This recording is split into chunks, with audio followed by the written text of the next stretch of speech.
This is what I do to keep my mental health stable while I travel.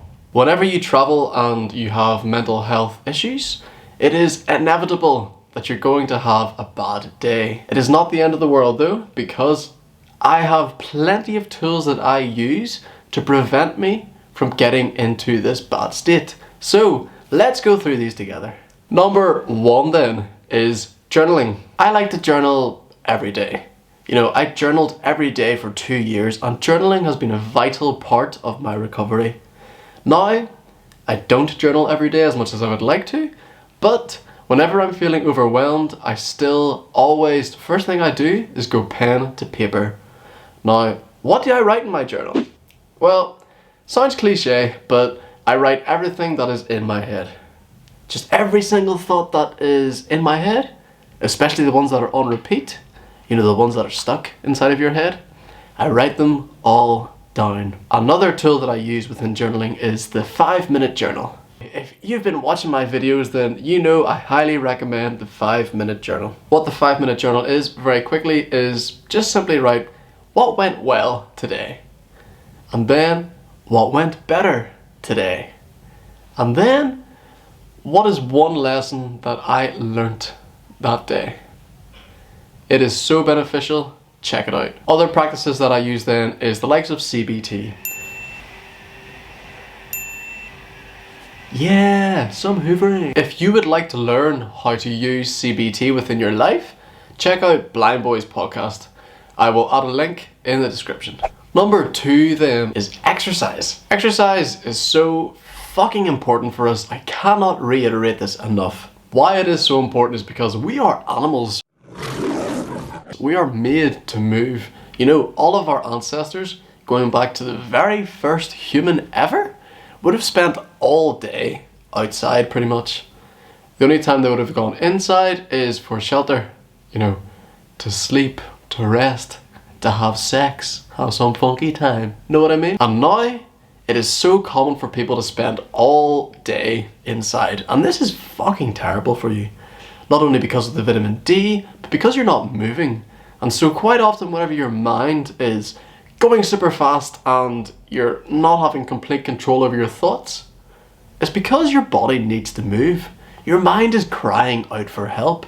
Another situation where your body might be screaming to you to move is whenever you feel agitated. You know, whenever you feel like a little bit of anxiety in a social situation and your hand is moving like this, you may have whatever you call that disease, Parkinson's disease, or you may have anxiety and you may need to move. So do some exercise. Some of the exercise that I like to do is walking. I like to walk every day. Yoga.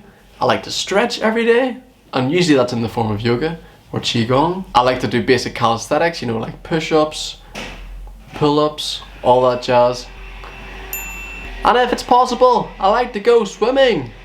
Look at me swimming today. Thirdly then, what I like to do is breath work. Now always, whenever I lose my focus, I always bring my attention back to the breath. Some of the practices that I apply though with breath work include, for first case scenario, whenever I'm feeling tired, what I do is Nuberman's breath work. And what this is the double inhale and exhale everything. Immediately this brings a burst of energy. I open up my peripheral vision, meaning I can see clearly from all ends, and it gives me a burst of energy. You already said that, dickhead. The second breath work that I like to apply is if I'm feeling sick, I like to do the Wim Hof Method. The Wim Hof Method is basically circular breathing, fast breathing, and then holding your breath for as long as possible.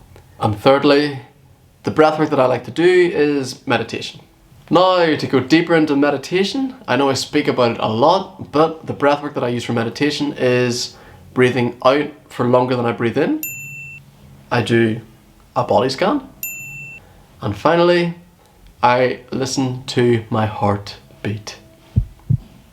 Sometimes on top of this, I also do some visualization, but they are the main principles that I apply within my meditation and breathwork. And so that is all from me for today, leprechauns.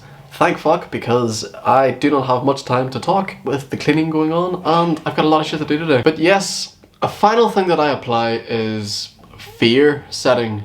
So I got this from Tim Ferriss's TED Talk, which is fucking excellent. I'll add another link in the description for here. Bing! But basically, what you do is you prepare for the worst case scenario.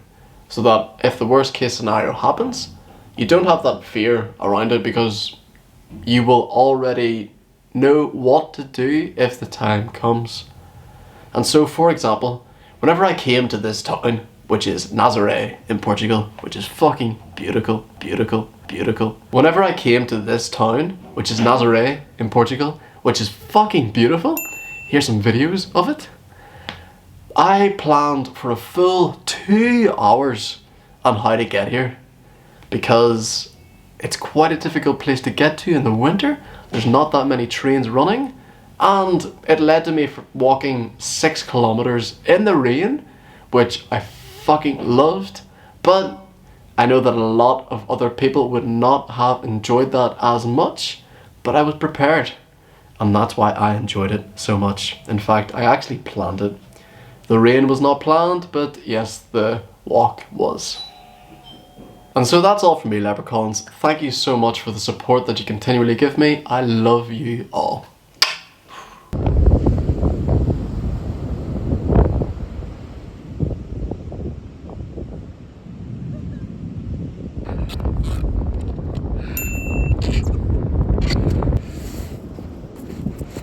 I'm not sure if you've seen that, my last wave, I got completely wiped out. And it has to be my last wave because the security guard told me I'm not allowed to go in the sea in this beach.